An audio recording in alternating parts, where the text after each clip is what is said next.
Hello and welcome to episode 9. In this episode, I'd like to discuss art as a healing path.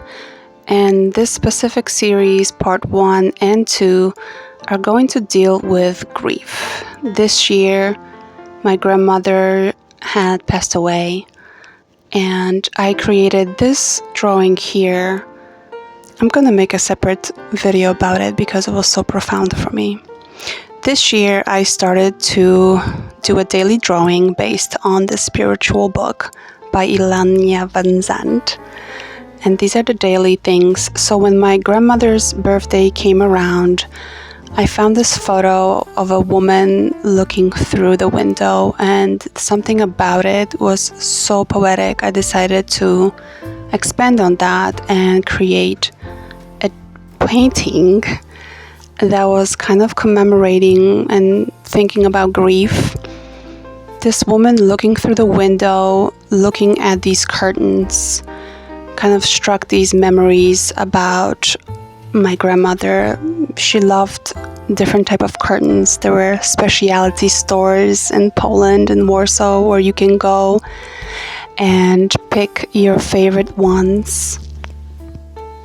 My grandmother was such an icon of style and domesticity. She kept her house immaculate and loved decorating it, loved beautiful things and artsy things, and my love for art was definitely kindled by her love of beautiful items as well.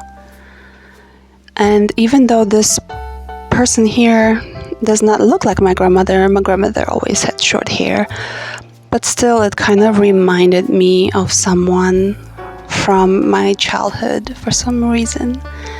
And this concept of veil and curtains, many spiritual traditions talk about the veil between our world and the world of the ancestors, that it is something that's thin and always here with us, and around a certain time of the year it thins out and we can communicate with our loved ones who passed away.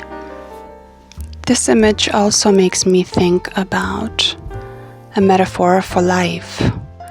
We have these heavy curtains, black heavy curtains. That's the void, the place where we come from. And we open it to see this view, this lifetime, and then eventually we will close those curtains again and return to the source.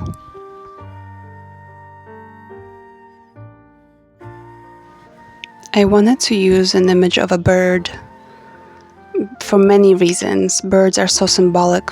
All of us love birds. Many cultures consider them messengers between the two worlds. So this is just a technical tip. I'm using a water-soluble crayons just to mark it out to see if I like them. I didn't like the shape of the birds at that moment, and it was so easy to erase. So that is just something you could do while you're not sure about an image you want to put in.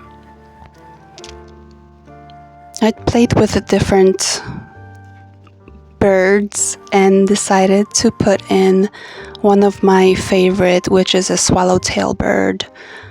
We have a lot of those in my hometown in Warsaw, Poland, and I thought that was a perfect image of a bird that I could put in. So I gently found an image I liked and kind of sketched it with the paint until I liked it.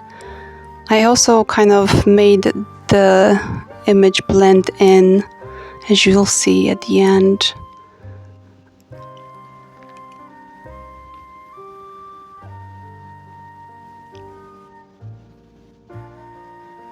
And this is the final product, the final image of a woman kind of morphing into a bird, perhaps, standing in front of this window, glowing. I stenciled these cute little stencil things that also reminded me of, Polish women's curtains. Making this image helped me process some of the emotions of grief. They're like this vast ocean of ebb and flow, and helped me to honor my grandmother. On her birthday, in my daily devotional, this paragraph stood out, screaming at me, as if my grandmother is still sending me wise messages from beyond. And it says, in order for a woman to realize that she is more than a mother, more than a wife, more than what she earns or what she does to earn a living, she must know her own worth. It means she must test herself and her limits. A woman must learn to describe herself and establish her own expectations for herself. A woman must encourage herself. Thank you so much, Grandma, and thank you all here for being here. I'll see you next time.